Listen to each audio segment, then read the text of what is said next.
All right, guys, what's up? We're back in the studio, and I got Clooney and the man, Vincenzo, my little man, my little 4-year-old. What's up, buddy? Say hi. Can you say hi? He's waving at the camera for those of Who you that are are we? listening. High Stakes Deal Podcast.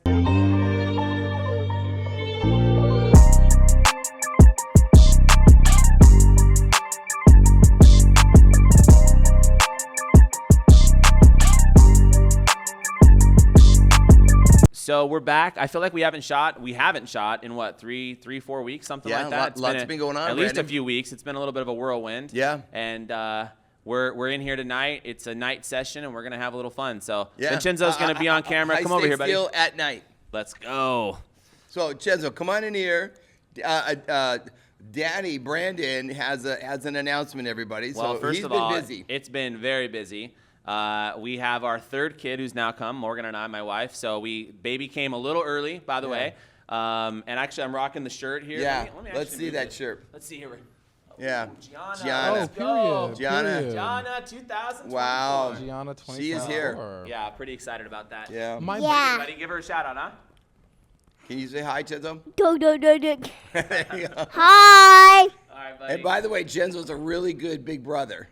Oh yeah. Let me tell you though, it's crazy because I mean, so you've got 2 kids. So I got 2. I know it's been a while, right? Yeah. Because Ryan is 13. So Ryan's 13. And Zach is now and Zach 21. is 21. So Ryan is 13. He's in 8th grade. We're just like kind of reliving everything again, and it's gonna go for another 4 or 5 years, which is fantastic.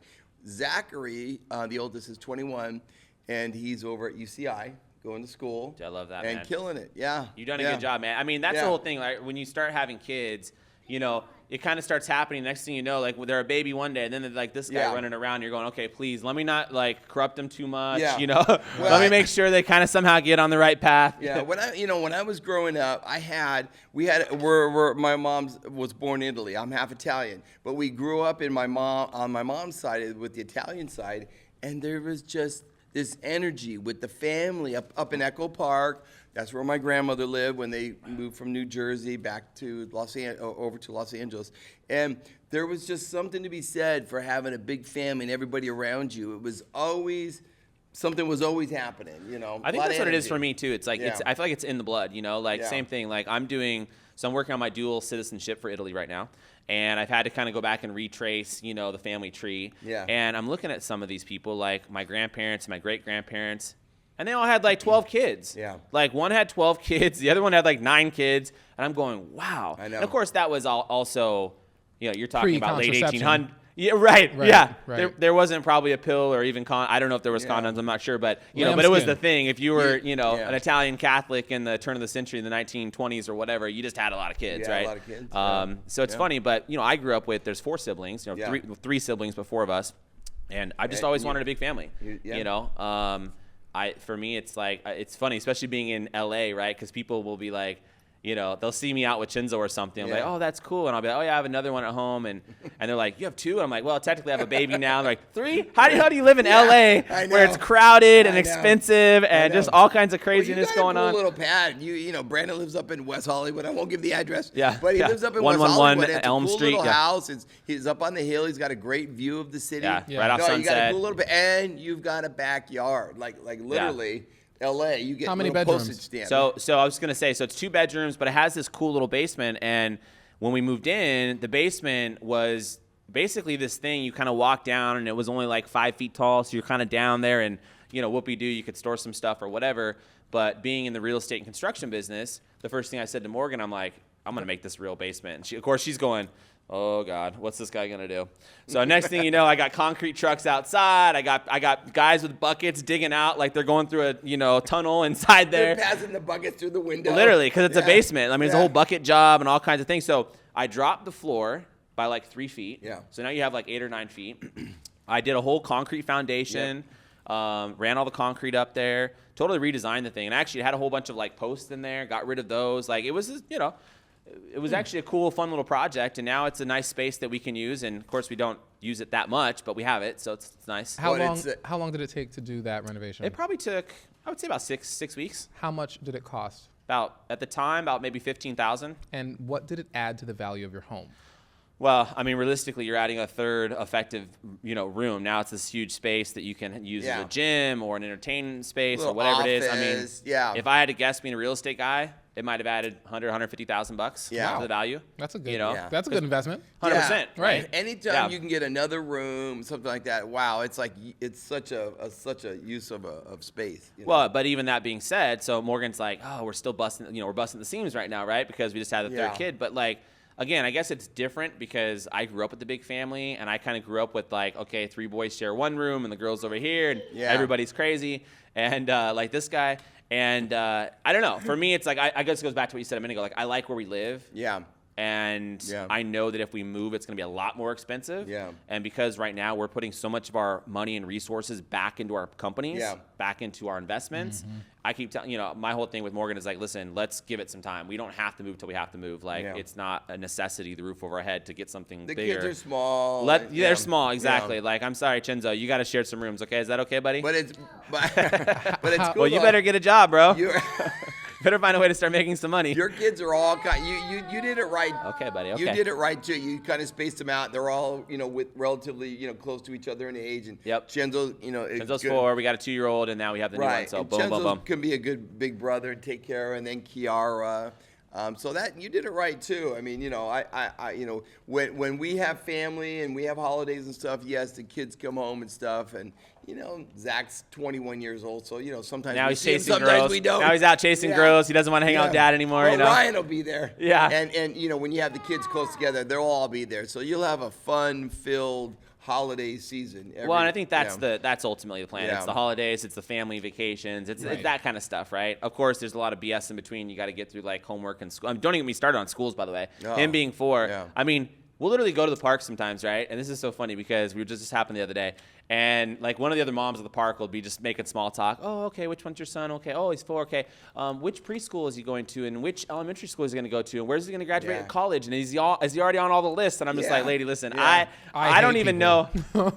I hate people. Right? I'm like, you guys got too much time on your hands because I'm like, we have not. I'm like, listen, I don't even know what age he has to start doing that stuff. Like, I guess in the next year we got to give him to kindergarten. I'm like, we're winging it. Brandon, there are some parents that are obsessed with that shit. Yeah. College. It'll drive you a little crazy. Ivy League. Well, it drives them crazy and drives their kids crazy. Yeah. Listen, your kids got talent. Your kids smart. They'll get in. They'll make their way through the system. It'll happen. But man, I think the pressure with all that, Ivy League schools, and you got to get the good prep schools and stuff. It can be very overwhelming. Oh yeah, and it totally is too, right? And it's this whole thing. Like everybody thinks that you need to put your kids in private school. Like when I say everybody, like a lot of people I know in LA are like, oh, you're gonna put them in private, right? I'm like, I don't know. I went to public school. Yeah. I mean, I don't know. To a certain degree, I think it's nice for people to be well-rounded. Like a lot of kids who go to private schools have awful educations. Right. A lot. The what, Corey? They have awful educations. Yeah. Because they don't have any standards to be held to. And right. I'm not gonna. So we sit here and kill ourselves to already do what we do as far as our lifestyle and stuff, and then I got to start paying for a private school that I'm not sure is going to be that much different or even better for him. Right. And especially, by the way, especially when he's in kindergarten or first grade, right? Like I kind of feel like let's try out what's offered anyway for where we live, and then we kind of play it from there. Yeah. I mean, I had relatives that went to private schools and all girl. Catholic schools and stuff. Public school, I mean, I'm generality, but I think they're really good schools, and they're good for socialization. Again, the other word, socialization. Right. I mean, you have to, be able to get along with everybody. And when you're at a certain, girls' school or boys' school and stuff, it kind of hinders that I development. think it's a little funny. It's a little terrifying to think about, right? I don't know how like you guys were as far as in school and stuff, but like. I was kind of a bad kid, right? Like I was always kind of the class clown, right. and I got pretty good grades, so I was good at taking tests, but I never really liked to do homework, right? Yeah. And like I got into high school, and it was like I was still kind of okay, but the second I turned 16, and I got my first car, all hell broke loose. Right. Well, it was just like. Fucking around with drugs and like drinking and chasing girls, and then I got in this fight at this gas station. This whole long story, and I ended up in juvenile hall, and I was there for a little bit, and then I was on probation for 2 years. And this whole thing, and my parents just like, dude, this guy went off the deep end, and obviously I figured it all out, and somehow got into real estate, right after high school, and it kind of just brought me back into focus. But there was a good few years there that I was like. Not going down the right path. And it's, so now just knowing that, like when I start, when this guy starts getting bigger and stuff, I'm like, All right, what am I gonna do to get ahead of this a little bit? You can't, listen, you what am I got. gonna do to make sure I don't get payback for that? You know. I know, but like Corey, I will say, Brandon, you whatever kind of trouble you got in, I mean, I got in trouble too and stuff, but you get through it. And, God, willing, you don't know nothing too serious, but you get through it and you learn.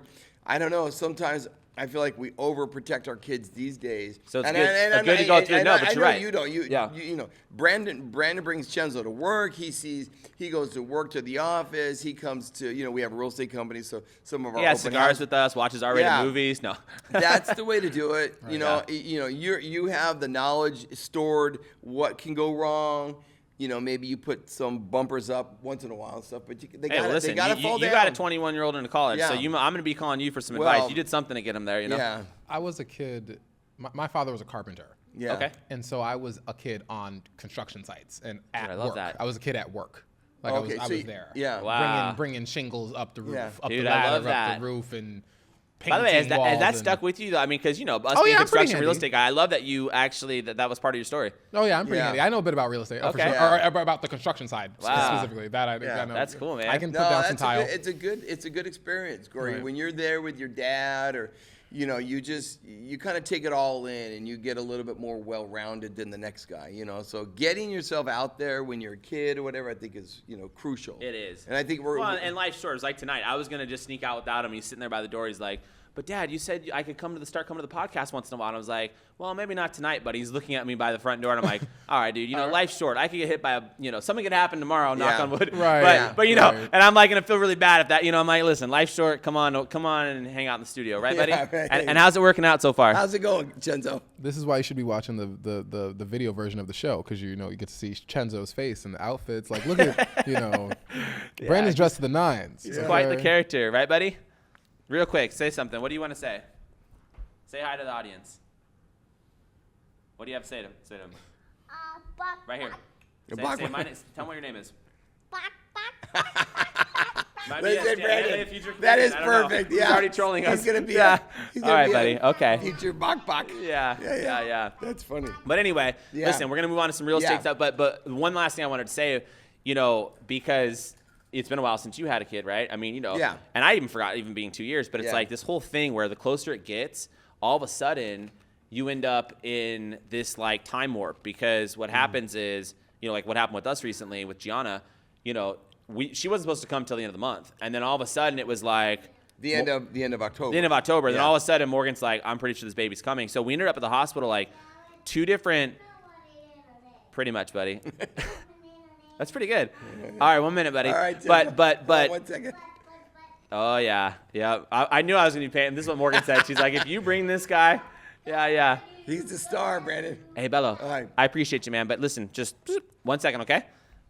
And we'll let you get on. But no, just to finish that quick point was like that whole week. It was like we went to the hospital there for a bunch of hours. They're like, no, you're definitely dilated, but you're not ready to have the kids, so go home. Yeah. So then we're like, okay, whatever. And I'm trying to like get back to work. Yeah. But I can't really go far at that point, right? Like, And then we go a second time, and we're there for like 5, 6, 7 Yeah. hours, and they're like. Because then they didn't, Brandon, didn't they tell you, like, the second Okay, time Bello. you went back, Chill. she wasn't dilated enough, but she was going to be dilated by midnight, you can bring her back, or something Right. like that. Yeah. So anyway, it was this whole thing where it was a bunch of false alarms. The day comes. It was an amazing thing. Although I will tell you, sometimes it's a little crazy how it all happens. And anyway, the baby got here. Healthy mom, healthy baby. And we were super excited. But I was caught in that time warp of like a handful of days before. Yeah. And then the baby gets here, Yeah. and everyone is reaching out to me and saying congrats. And by the Yeah. way, are we shooting? Are we working? What are we doing? And I was like, guys, woo! It was That a little is crazy. crazy. So, This but I day made it and out age- the other end, and here we are, a couple weeks into it, and And we're back how shooting. is Gianna? She's She's doing well. I mean, doing listen, well. she's healthy. Sleeping. She sleeps pretty well. I think Morgan deals with more of the sleeping. So I always try to Morgan. laugh on that Let's question. give a If shout out Morgan to was Morgan. here and you asked me how Morgan. she was sleeping, she'd be looking at me, how is she sleeping, babe? Yeah. Because I'm usually sleeping in the middle of the night. But but I try to help when I can, Yeah. and Yeah. Morgan's doing a great job. yeah, so well, that's exciting, Brandon. Congratulations. appreciate it, man. Super congratulations. Thank you, Yeah, Corey. I yeah, appreciate yeah. that, man. Thank you, guys. So- Watching it from a very, I'm impressed. Yeah, Brandon's I always doing appreciate a it. lot. I know. It's, Right. Like- Corey, it's it is definitely a impressive. juggle, Always doing a lot. Yeah. but it's I see Brandon come into work sometimes, and I go, shoot, he's dealing with 3 kids now. 3 in kids. like a dope attitude. It's cool. Like I'm a big fan. I'm a big fan. Like running around doing it. Yeah. Appreciate Yeah, that. that's Appreciate that, exciting. Well, it's the best news ever. Right. Healthy, happy. That's great stuff.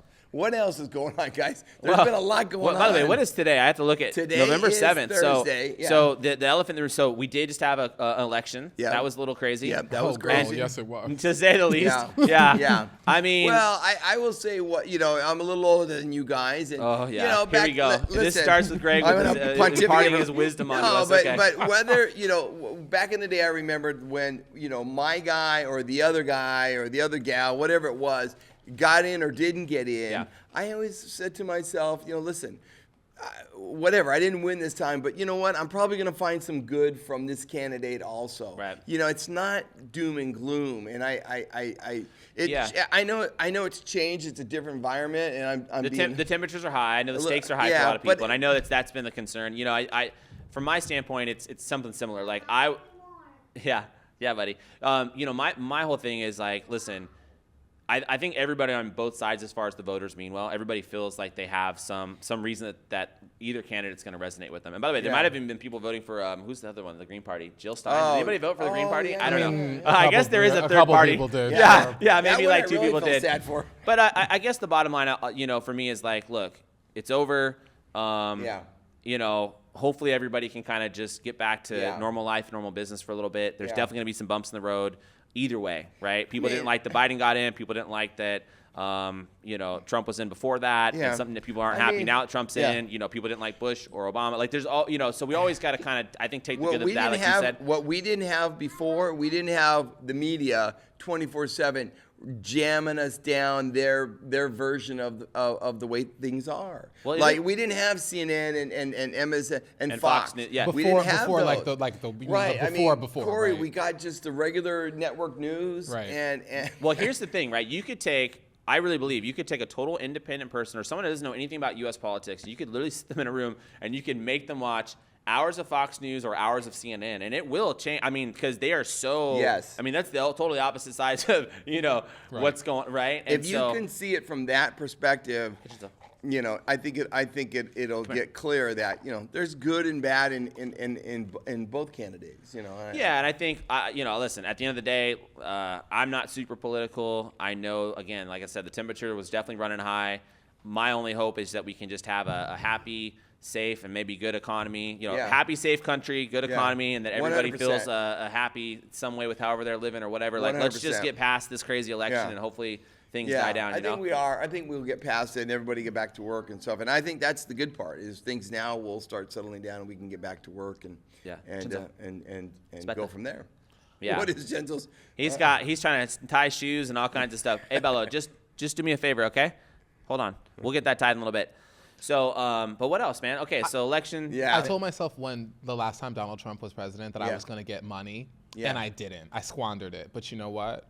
This time, there you go. Wait a minute, explain that, Corey. I said last time that Donald Trump was president, I was going to be like, okay, let me just get some money. Let's do greenbacks, all right? I can play that game. And I just didn't play that game correctly. But meaning that for all of Trump's faults, if he can get in there and start getting the economy humming and start doing some of those things, let's take advantage of the moment and let's make some money. Right. I did the thing that I voted. I made a post. It went a little viral. Whatever. I tried my best. Yeah. And now I'm still, an American. So That's what I'm saying. Go. Exactly. That's exactly how I felt back in the day. It's like, it didn't matter. This person was in. Let's see if we can just keep going. Let's make some money. Yeah, because you're a businessman, Corey, and listen. Oh, that was the one thing I was going to say, though, you guys, is I'm starting to see. Did you vote for Ralph Nader? Yeah. Is he Ralph, on the by the way, ballot? is Ralph Nader the previous person before Jill Stein, I think? Yeah. This whole Green Yeah. Party Now, thing wait a minute, fascinates me. is Ralph Nader dead? I'm sorry. I have no idea. I feel like I would know if Ralph Nader was dead. So I don't think he's dead. Yeah, I don't know. I feel like I would have read that but headline. one of the things that I see, Corey, this is a big one for Corey, and we're getting more and more social media presence, but the social media. The podcast. Oh, right. I mean, Corey. You're saying the podcast kind of controlled the conversation this election? And I'm just saying, Joe Rogan and Theo.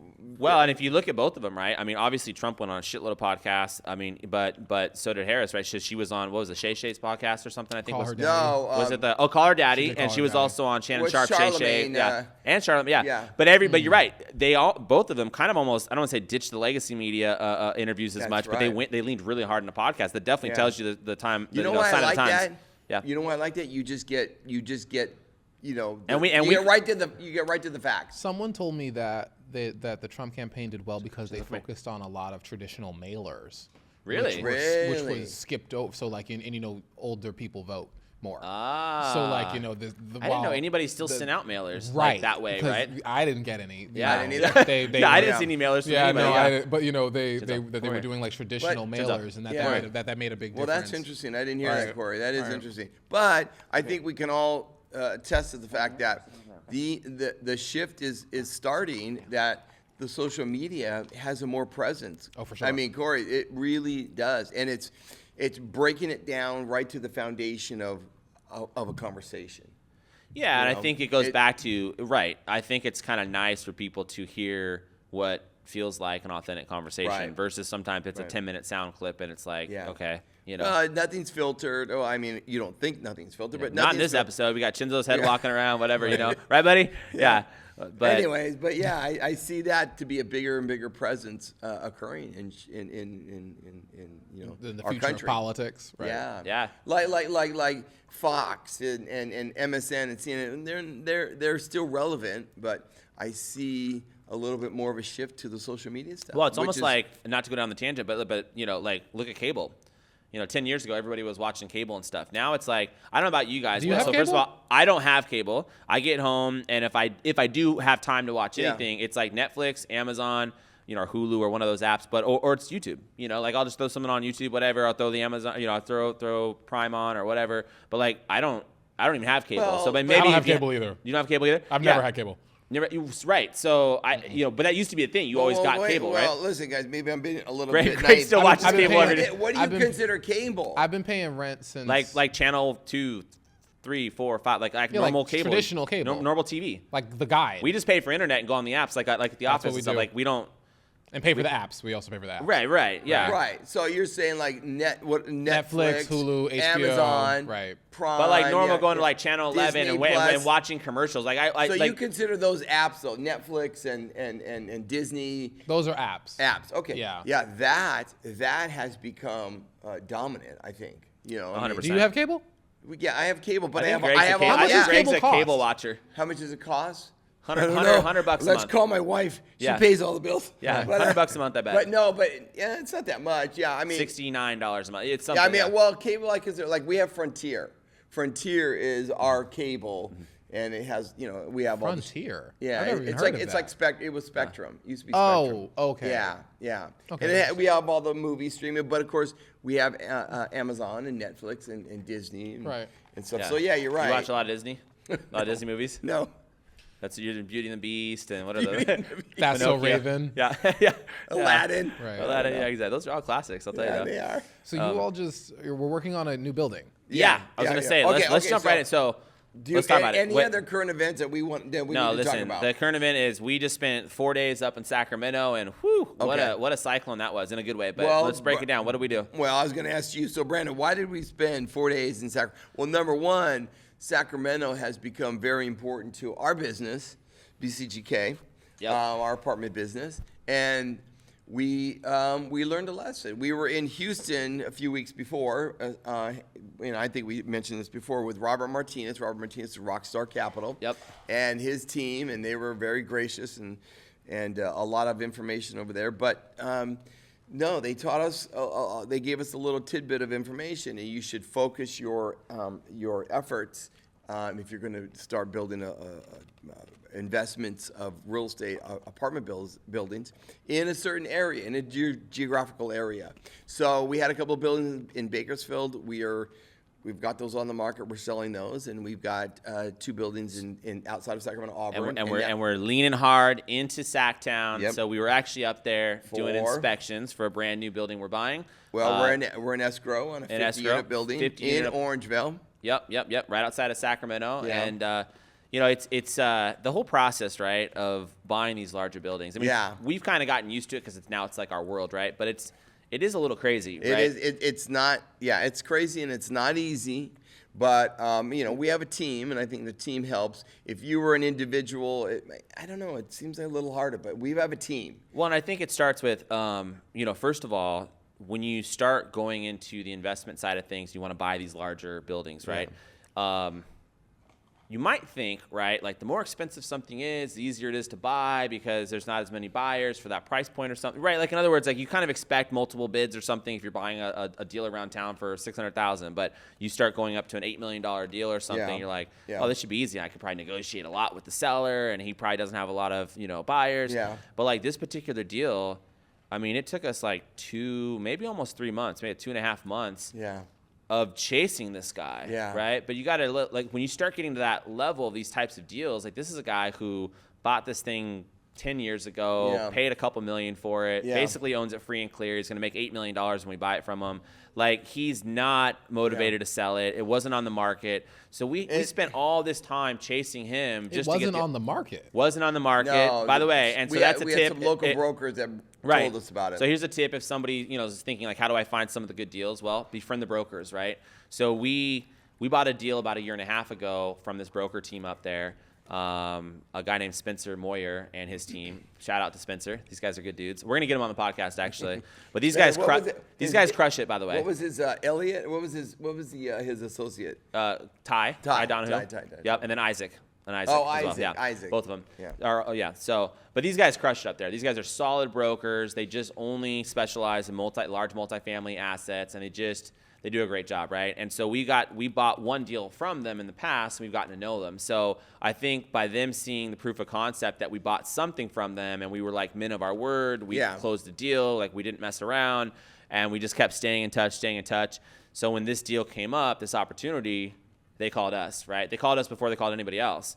And he said, listen, nobody knows it's for sale. And if it was for sale, there'd be a lot of other buyers trying to buy this thing. But I'm going to bring it to you guys so you can take a look at it. Yeah. And I remember. We love a hookup. Well, it was a hookup.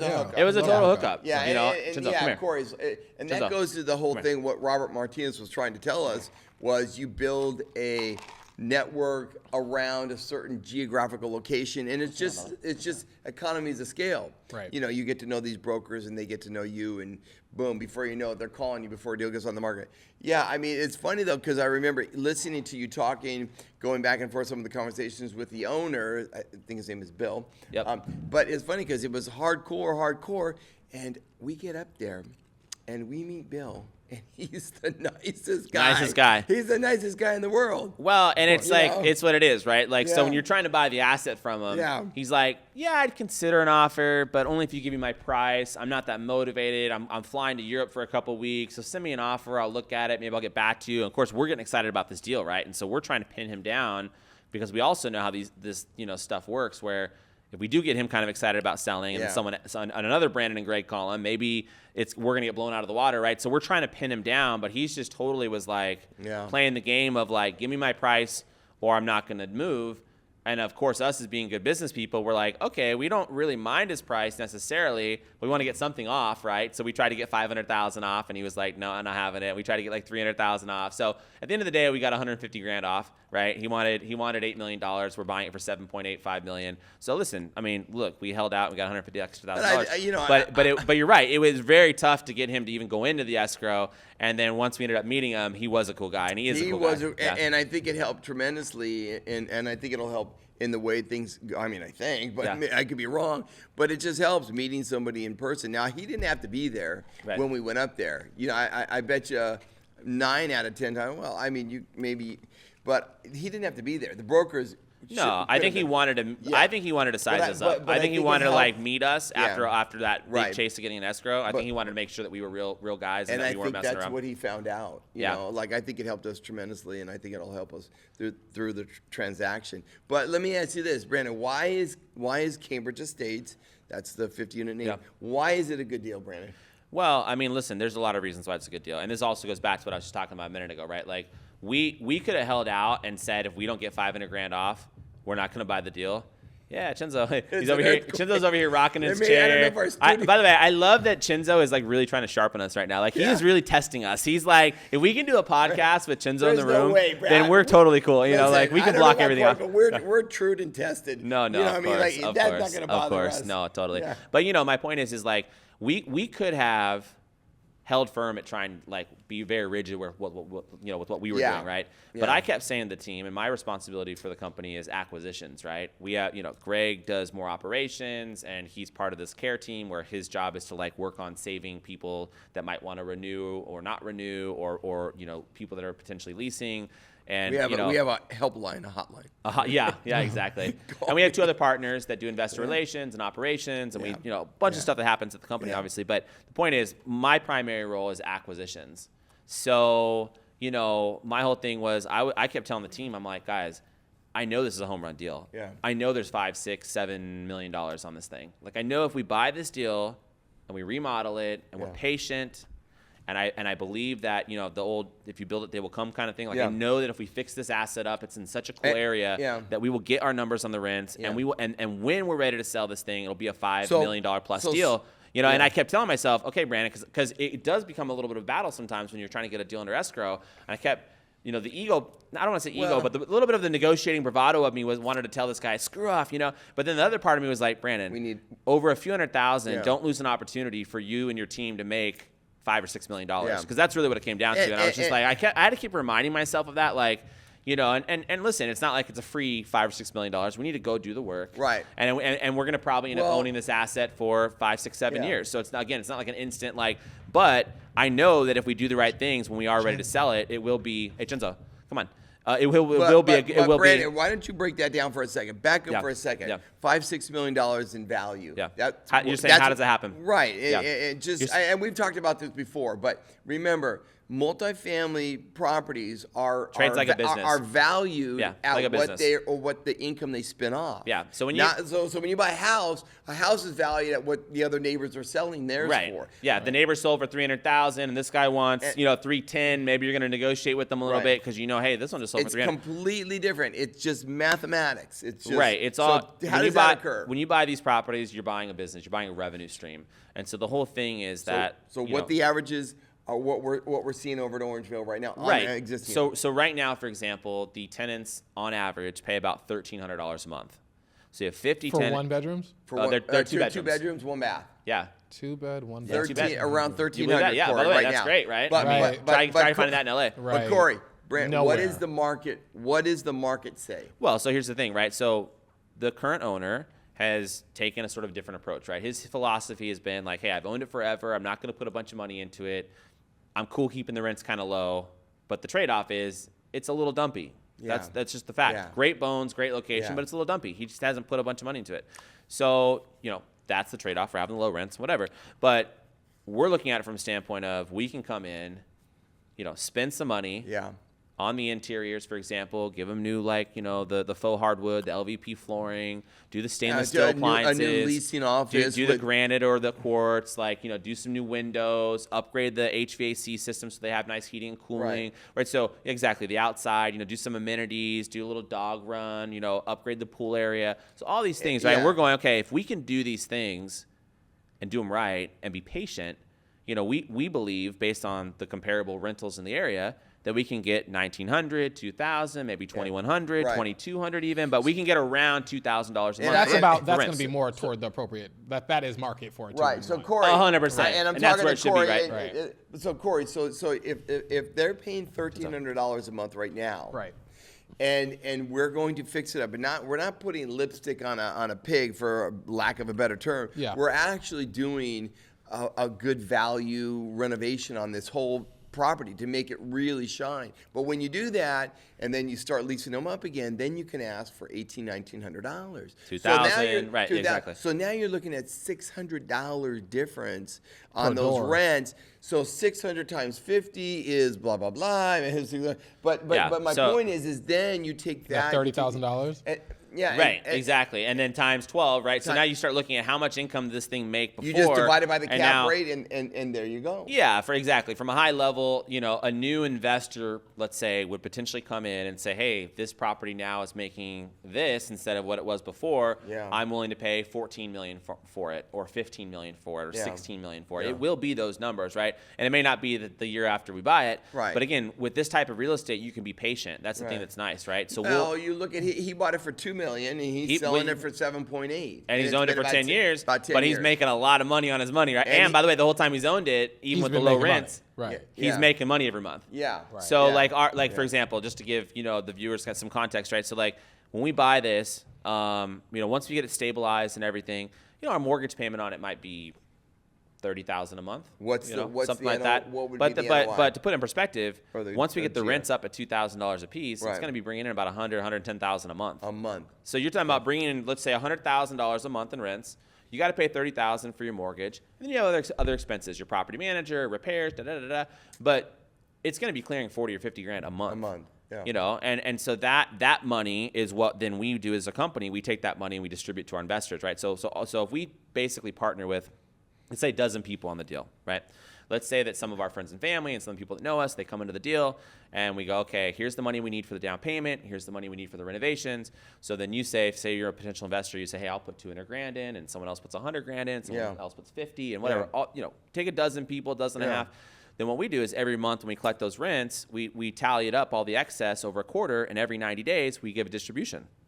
So if you put in 200,000, maybe you get a check for $800 or $1,200 or $1,500 or whatever the math is. But every quarter, that's a dividend payout every quarter. Right. Yeah. But the real winner is down the road. Down the road. So When Corey, you sell. When we sell, exactly. 3 to 5 years, if we sell, maybe we refinance and pay everybody off.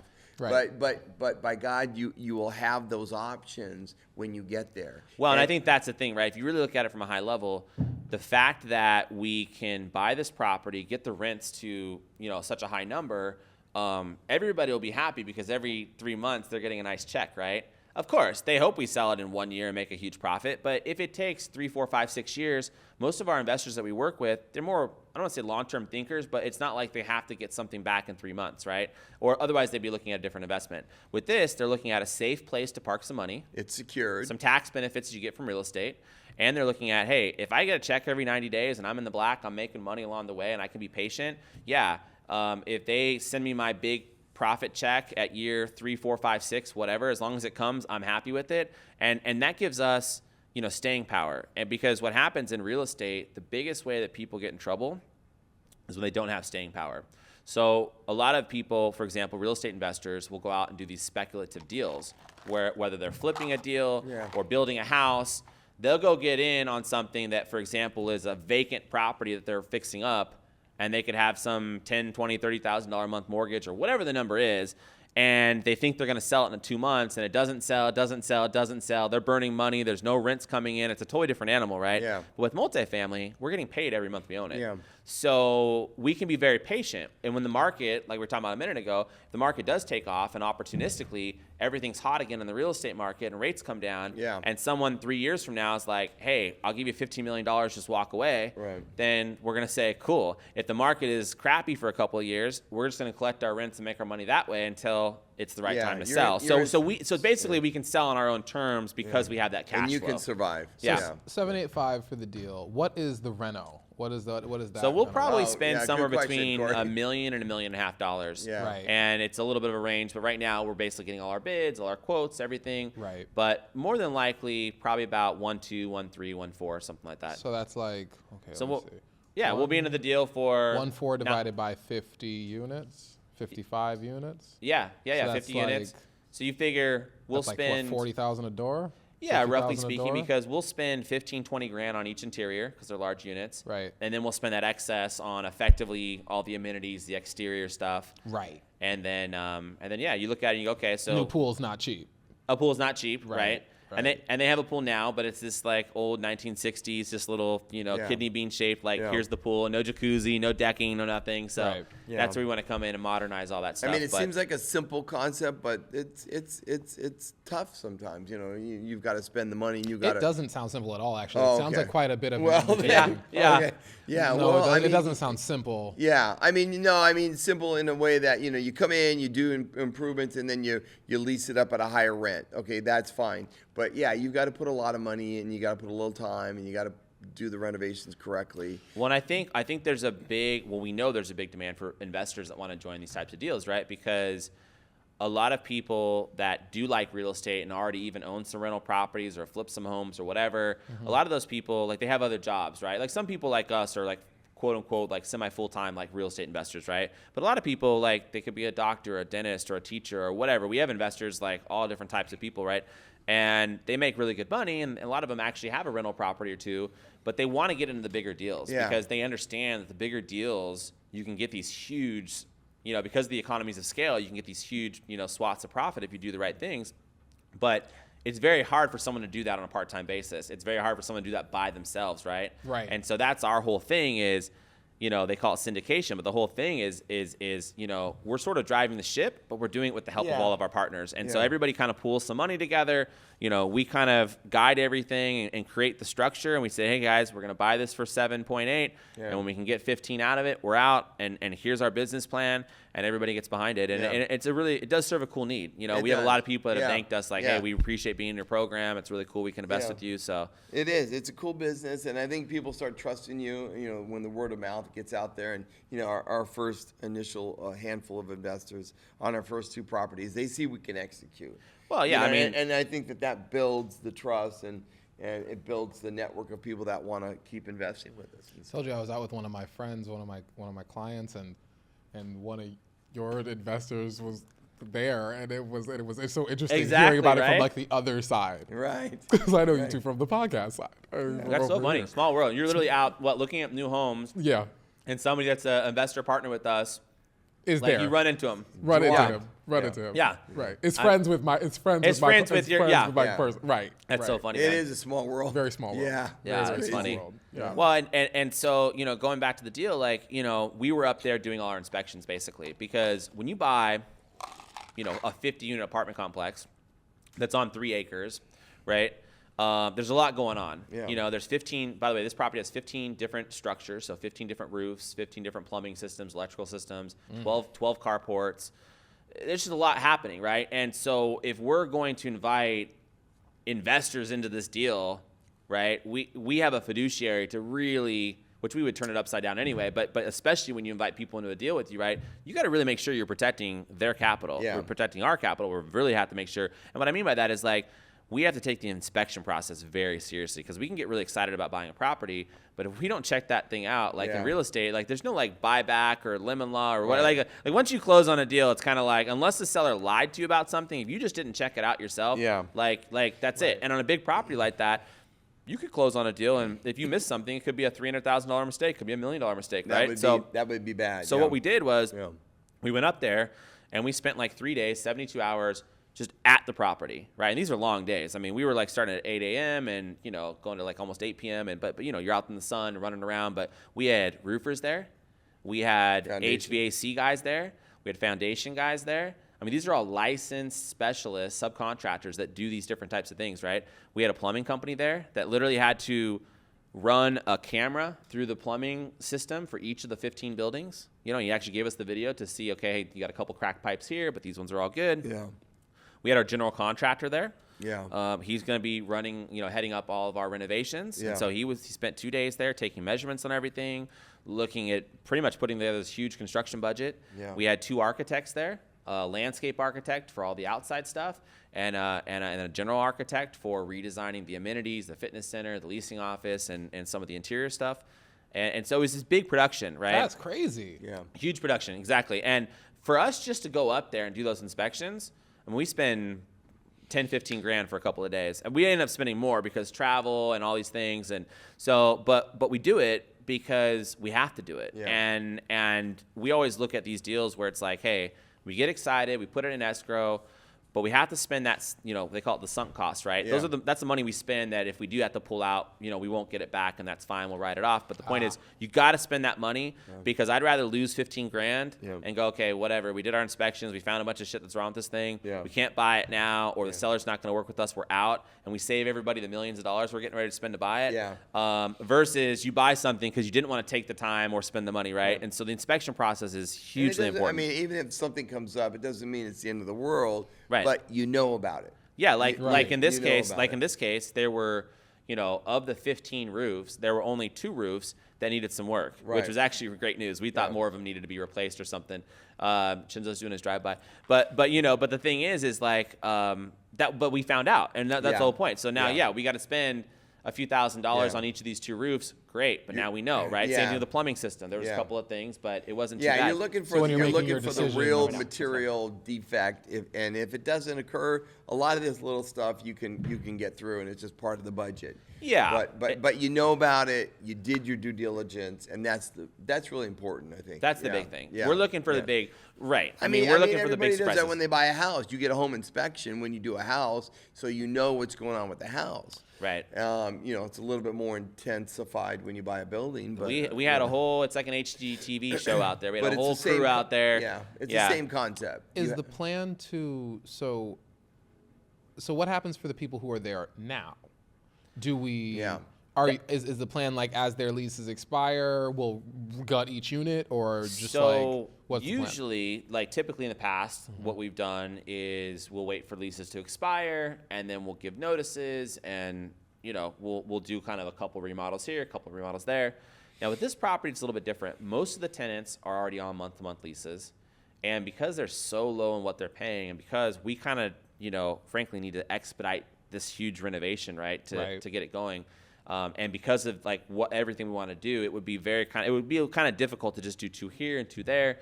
And so California has this, effectively it's a part of the law that says, hey, listen, if the tenants are month to month, you can give them 60 days notice, and that you're going to do a major renovation. You got to really be doing it, right? You can't just say you're going to do it and not do it. Yeah. But in this case, if we're really going to do a big renovation, we can give them 60 days notice. We have to give them their last month free rent and give them all their deposit back, and then they'll move out and relocate somewhere else. Some of them temporarily, because we have to give them the first option to come back. It'll be at the higher rate, but it'll come back to the property, beautiful property, nice and upgraded interiors. So that's kind of how it's going to play out. Now, I'm sure when we get into it, there'll probably be some tenants that we'll make some exceptions for, because that's what we have to do to be good people. So if there's somebody that's like, hey, I'm really down on my luck, can you help me find something else, or can you help me out with a little extra money, or can you give me 3 months instead of 2 months? Right. So we're going to be going through and making different, frankly, Concessions. right. But more or less, we're going to give everybody a free month of rent, their deposit back, and give them at least 2 months to relocate. And we're going to hopefully invite them back if they want to come. And we've had that happen, by the way. A lot of our properties, we've had people that have been totally fine to pay a higher rent because they were so excited about the new amenities, right? Oh, now I have in-unit washer and dryer. Before I had to go to a laundry room. Now I have this or that. So I imagine we'll get a lot of people back. Probably. And the people we don't, we wish them the best and whatever. And like I said, we'll handle it the right way. But yeah, it's going to be that. But right? I think, to your question, Corey, we want to move pretty rapidly and get this thing turned around pretty quickly. How long are you assuming that 12 months. Okay. Yeah. So our goal from soup to nuts, 12 months, and at least back up. So that's 2025. That's what we're doing in 2025. Right. Yeah, exactly. 2025, right. we're renovating this thing, and then, get it, quote unquote, stabilized. We're going to have to document that. That's going to be cool. Yeah. Oh, man. It's going to be super awesome. cool. Yeah. We're excited. It'll be a lot of work. I mean, I'll be flying up there a little bit, but we have, the thing with us, like we have a good team. So even if we're not there, for example, like our general contractor will be up there. Right. Our property manager will be up there. Yeah. So we have people that are, getting paid and work on our team that will be handling things. But of course, because of the size of the deal, it's our biggest deal we've ever done. We're going to be jumping on a plane, going up there once a month. We'll probably, with 50 units, we'll probably just furnish one of the apartments on site. So it'll be our BCGK apartment. So while we're doing the construction, we can just roll in there. All our stuff's there. It's all set up, So it'll be fun. Yeah. Exciting. It'll be a good time. Exciting. But I think for us, it's like, because up until this point, the biggest deal we ever bought was a 20-unit apartment complex, right? And so we've been progressively over time going from a little house to a triplex to a 5-unit, and 20 was the biggest so far. And so this was a big move for us, Yeah. right? It's Yeah, definitely I think a necessary move. You know, like it's not intimidating for us now because we're extremely confident and we are taking the time to do inspections and have a really good plan. So it's not intimidating for us at the moment, but just from the standpoint of initially when we were making the offer, just the idea Yeah. of like, wow, 50 And units, 3 acres, like this is a big property we're about to buy. Like there's gonna be a lot of stuff to do, and I think kinda cool. I think It's super cool. progressively Yeah. it helped us. You know, the 16 unit. The 20 unit building that we bought, you know, some investors have come along with us, and now we're at so you know I think it's helped build our confidence and our network too. People are now willing to really, you know, say, hey, these guys are moving, and so it helps bring in money, you know, Right. And progressively, I don't think we could come right out of the gate and buy a 100-unit deal unless we had a rich uncle. Well, you know? listen, I mean, Do you have a rich uncle, Brendan? after we close the 50 unit, again, like you said, 2025 is going to be getting this bad boy situated. Yeah. Right. But towards the end of 2025 or beginning of 2026, Looking I for the can next almost one. guarantee you'll be looking for a 100 Yeah. unit plus after Yeah. that because we're going to Period. keep, you know, listen, Yeah. you live once, like we were saying earlier. Like You we do. got to have fun, and Yeah. the bigger we go, really, we can help more people. Yeah. Right? We can Yeah. do a better service to more tenants and give them good product. We can invite more investors in. So I think it's kind of cool Yeah. that I mean, that allows us, yeah. scale allows us to kind of And you have know, more people in. there's people that around us in our network and that say, hey, listen, Greg, you know, I've got $50,000. Sounds like you guys are rolling. I'd like to, you know, put some money in with you. I mean, I consider that helping somebody, you know, get into the investments. Yeah, it's a cool thing, right? 'Cause I think that's helpful as well. Yeah. Right, for Yeah. sure. Well, investing is, I mean, talking about intimidating, like, you know, people, most people, right? They're like, what do I do? Yeah, I could try to buy some property myself, and maybe I do, Right. but then I only have so much time, and then do I just Right. throw some money in some stocks or crypto, and Right. anything's kind of a gamble. So I think it's, No, real estate's always we give them a good gr- spot to consider, Yeah, you know? a secured real estate investment. Yeah. Yeah. Yeah, with tons of upside. Well, listen, I know that we're kind of getting Yeah, on time, yeah. but I do want to get Chinzo's over here yawning. He's got headphones. Chenzo, Chinzo, come over here, buddy. Do you want to say goodnight to Come everybody? here. And by the way, I Chenzo, do come want to here. let's get Chinzo over here real quick. You want to watch the show? Okay. But listen, what do you want to say to everybody on the camera? What's your what's your name? You know, Vincenzo. Vincenzo. And do you like coming to work with Dad and Uncle Greg Yeah. and Corey? Has it been fun hanging out over here? Yeah. With the whole crew? you gonna come back, You gonna Chenzo? do some more podcasts? Yeah. Nice. That's cool, buddy. For sure. All right, man. Well, what do you want to say to everybody? Thanks for listening. Thanks for listening. See you next time. Get out there and make some deals, some high stakes deals. House snake deal. Let's go. All right, guys, you heard it here. Thanks for tuning in. Thanks, Stay tuned for the guys. next episode. Let's Drive go.